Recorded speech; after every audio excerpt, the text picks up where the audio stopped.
somebody came into a house in Texas with a shotgun. The young girl called 911 and nobody picked up the phone. Believe it or not, early in my career, frighteningly, I was responsible for 911. I was young. I had hair. This is the Helpful Podcast, where accomplished people tell us who helped them. Rob Kenedi, our next guest, asked us not to help like mobsters. Also, at some point, he was literally responsible for people's lives. He's a prolific operator, founder, and podcaster. And here's Rob's tale of human helpfulness. Hey, Rob. How's it going? Pretty good. Thanks for hopping on. I'm wearing headphones and you're not wearing headphones. So I got these little things. Oh, there you go. That's just for me to hear. But like, there's a mic. Yes. So I'm testing out equipment for quality. I'm pretty sure everybody does the first time until they're just like pro and there's just like mics hanging in. You need big fat headphones. That means you're a pro podcaster. The bigger the headphones, the more professional you are. So it runs the same with the gaming, right? So like if you're a pro streamer, pro podcaster, yeah, I mean, I'll update the system as we go along. But I'm excited to have you on. You've been a great friend for so long. And Rob, would love you to tell us about yourself and talk about like how we met, when we met, anything you might remember. When you put it that way. Yeah. So I've been doing the tech startup thing since in between times that it was cool. So I've run venture-backed and bootstrapped tech companies. For those who are listening and not watching, I'm a bald white guy, so that should be obvious. And I was a developer. I did product management, and then I did sales. I, for the last 7 years, was running a services company that we sold to Deloitte a couple of years ago. And what I do now is I advise entrepreneurs in building startups and the growth and strategy and product side. I also, about 6, 7, 8 years ago, that long ago, started podcasting myself. So I had a show called Entrepreneurs in Small Rooms Drinking Coffee, which is around the time we met, I think. And then from that, I also started a show with BetaKit, which is a tech publication where we talk about technology as it affects Canadians and Canadian tech companies every week. Still do that. And every once in a while do product stuff. So that's my jam. And how we met, oh boy, I guess this was in the mid-teens. Oh gosh, was it in the aughts? No, it was in the teens. I think so. I think it was in the teens. Yeah. And where there was a vibrant tech scene in Toronto that continued to grow pre-Shopify IPO, if I'm not mistaken. That's how we mark time in Canada. And yeah, you and I had met at a sort of shockingly at a tech social event, I believe, down in the tech sector of, the beating heart of the tech community in Toronto. I think it was an accelerator event or something like that, or yet another co-working space that was new. And then you had an illustrious product career ever since. I remember we talked about a bunch of different companies that we both knew. Yeah. And lessons learned and what to do, what not to do. And yet we still made all of those mistakes ourselves. And a bunch of them we keep making. Yeah. I'm talking about myself. Me too. But continue to make them today. I love it. So Rob, I'd love to hear about a time that either you were dealing with a very hard problem that you didn't exactly know what the path forward looks like, or you were surprised by how someone's help improved your life in a way that you actually couldn't fully fathom before. Oh, so many. I think that the trouble with that question, for me at least, is I have never fallen down a well and somebody's like lowered a bucket down and saved me. So I've not had that sort of inflection point that sends my life right, not left, or given me a kidney. So for me, what I found is, so I've ruined the premise of your show. I hope that's okay. I think that where you're going is that like, what you find is that if you are helpful in life, I think that reciprocates back to you, and in not obvious ways and not always direct ways, but it can be pretty direct. And I mean, I'm not talking about like mobsters where it's like, I'm going to do you a favor and one day I'm going to call you back. One situation that comes to mind, I guess the most dramatic situation that I have in my life that I can think of is, believe it or not, early in my career, frighteningly, I was responsible for 911 at Bell Canada, which is our incumbent phone company. We spun up a voice over IP service to compete with Vonage, and I was consulting to them, and I was young, I had hair, and they're like, you look young, you're responsible for the emergency calls. I'm like, what? So it scared the crap out of me, because the idea of somebody living or dying based on what I didn't know at the time scared me a lot. And so the way Bell worked is I was representing the phone company. We were building this new product, and we worked with partners.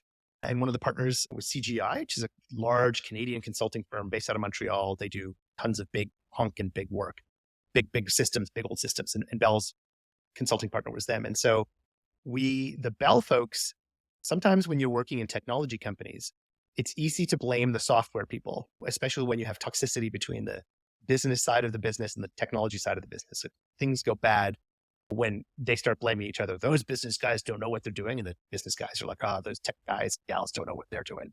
That's not a good relationship to have. And so CGI would often get the blame for everything, rightly or wrongly, from the Bell people, because it's just easier for your career.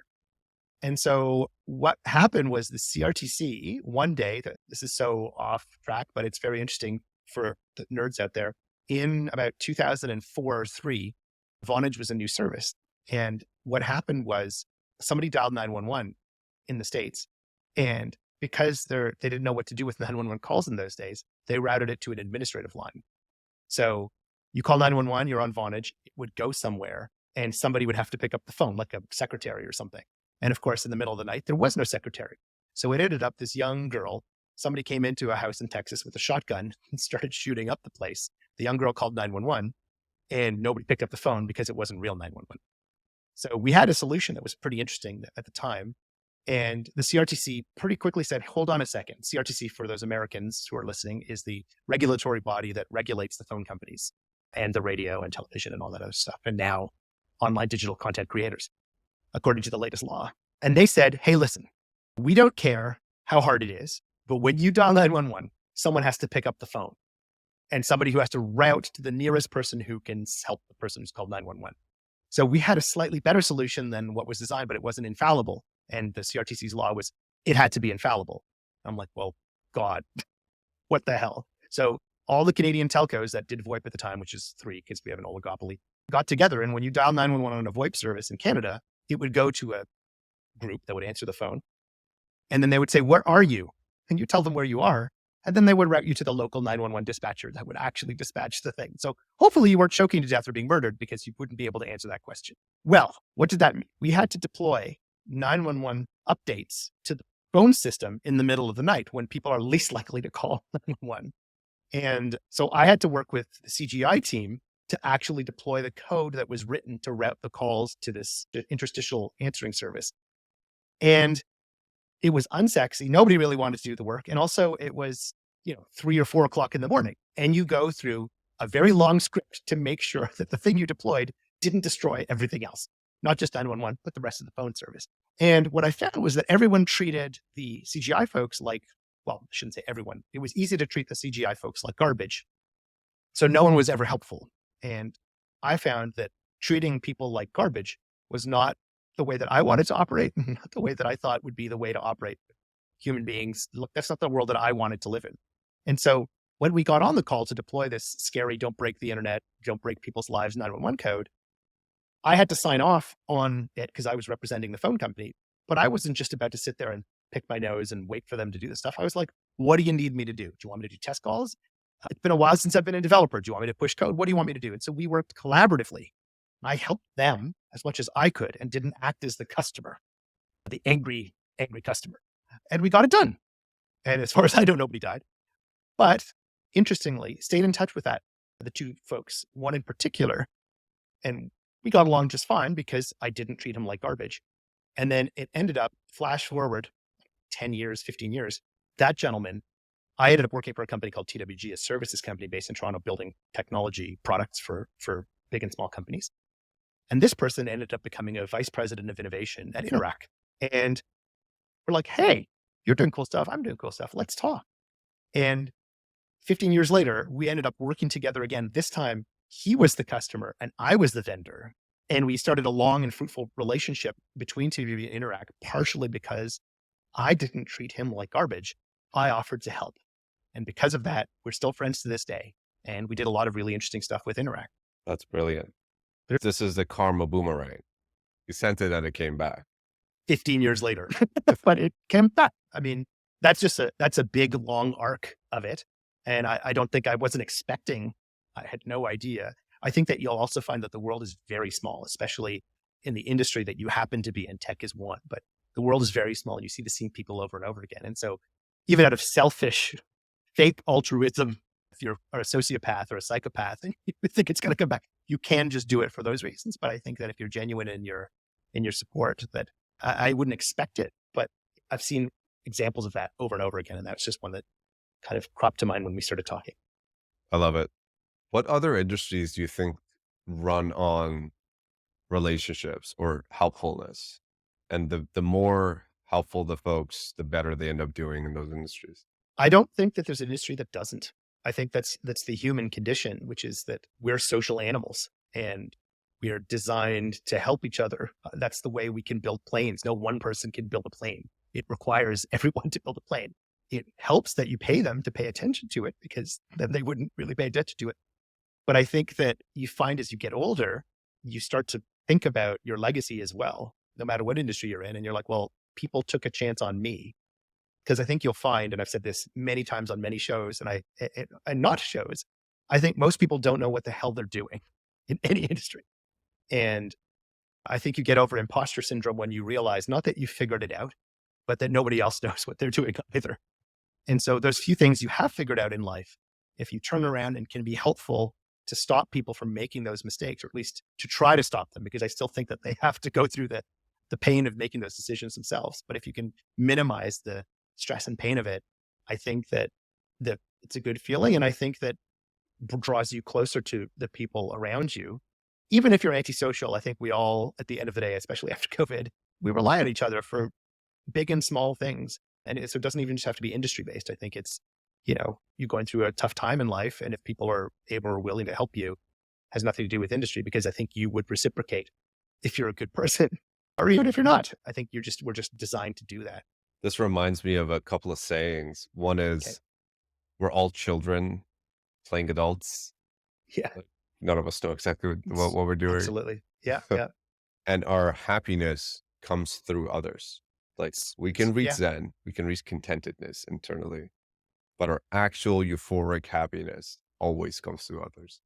Yeah. And I think, just to reflect slightly further on the second point, the problem with the term happiness, and specifically with euphoria, there is a finite affinitude to it, which is like, there's a hedonistic aspect to it, where I think there's a dopamine hit when you help somebody. But I think that we're all searching for meaning. And I think the longer term satisfaction, not happiness, and I'm not sure that's necessarily what you meant, but I'm parsing it in an unfair way, where it's like, what's the point of all of this? And I think you get more life satisfaction if you're chasing something beyond the dopamine hit and actually trying to create a world around you. I mean, like, look, if you think about it, if you have kids at some point in your life, you're not controlling them in any particular way. You're guiding them based on what you think is right, and teaching them. And I think you're being helpful, but not directive, or you are starting directive, but eventually you're helpful with them.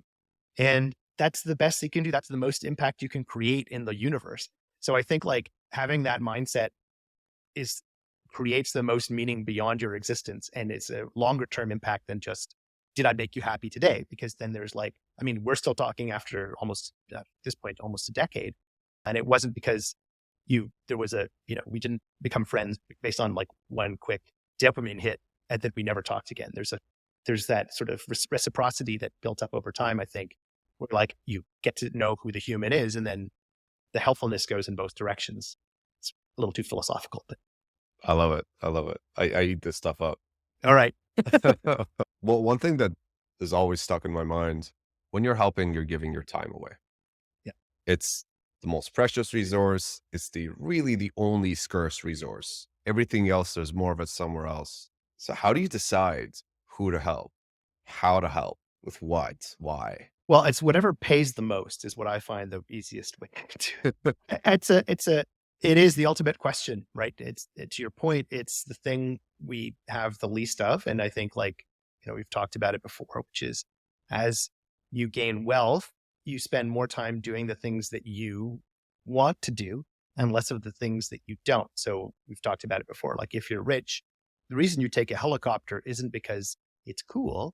It's because, although it might be cool, it's because it minimizes the transit time between the things that you don't want to do, unless you really enjoy helicopter rides, and then you just go on helicopter rides. But you get to do the things that you want to do. So, like, actively being able to choose what you do with your time is a luxury that we've only really, as a species, been able to enact at large in the last maybe 100 years, 50 years. And so that's a luxury. And then how you spend that time, it's a really good question. I think it has something to do with, I think it's, ultimately we all make decisions and then wrap rationality around those decisions, shown scientifically to be the case. However, I think it's a sum of, can I help this person? Like, am I capable of doing the help? If somebody comes to me and they're like, hey, I like this is a terrible example, but I'm like, my boat motor isn't running. I'm like, I can't help you. I would chop my hand off and it would be a bigger problem. Maybe I can find somebody who can. But it's like knowing where you can help and how you can help. So being able to help, is there some relationship with that person that you feel like, you can add value to? And then I think it's also something I've been struck by that I don't have a really good answer, and I'm getting older, where I found that I'm overly helpful to my own detriment. I'm like, is this like, oh, what's that? You need me to do something for? I'll totally do that for you, random person that I've met 3 times. And I'm like, why am I doing this? I just met this person. Why am I being helpful? But I like to be helpful. And I think that it caused me, and I don't have a good answer here, but it causes me to reflect on, when am I doing a disservice to myself? And when do you put other people's needs ahead of yours? And when do you put your needs ahead of other people? And I think there's no clear answer to that. I think you just need to be able to sort of take a step back and every once in a while and get out of your own, day to day and be like, am I putting my life together in a way where I'm actually creating an impact, or am I literally just doing things for other people and it's coming to my detriment? So I don't have a really good answer, but I think it's a combination of like, can I help? Do I generally like this person? I mean, if it's a person crossing the street, it doesn't really matter because it's a one-off gig. But if it's like, I feel like I can actually create some sort of impact and I sort of want to spend time with that person, and then of course there's the dopamine hit. And sometimes it's like, hey, do I learn something from this experience? Like sometimes it's fun to do things because you just learn. Yeah. So there's no really good answer, but that's the sum of all the bad answers. Could it be that you don't actually have like a mental model about who to help? Like, I hate saying this, but like, it's a vibe thing. Yeah. Oh, yeah. That's what I'm saying. I think that ultimately it comes down to 5. I really think it's down to 5. It's like, how am I feeling today? Do I want to look this person in the eye? And do I can I come up with an excuse that'll make me want to help the person? It's really what it really comes down to, right? Like sometimes you're on the way home and I have to get home, the baby needs feeding or whatever. And that person looks like they need help crossing the street. And I'm like, well, who's going to punch me in the face more, the baby or the guy crossing the street, But yeah, no, I don't think there's a formula around it. I just think you have to be, this is a lesson I've learned late and I don't have a good answer for. You have to be mindful of how you spend your time and how you divide it up. And I don't have a good definition for what helpful is other than vibe. And what I've said to you is a deconstruction, a rationalization of the vibe. I love it. I love how it's ended up being like, it's a vibe. It's a vibe. Everything's just a vibe. That's how the world works. It's a vibe. I love it. Rob, thanks a lot. This is brilliant. Pleasure. No problem. And tell me all the hate mail you receive that I'm just going to forward it to you. Yeah, I'll just send a mail forwarding for like everything to come out. Go with the F word. So thanks a lot, man. Really appreciate it. I'm glad I could be helpful. You're the best. Thank you. Chat soon. Bye. See you.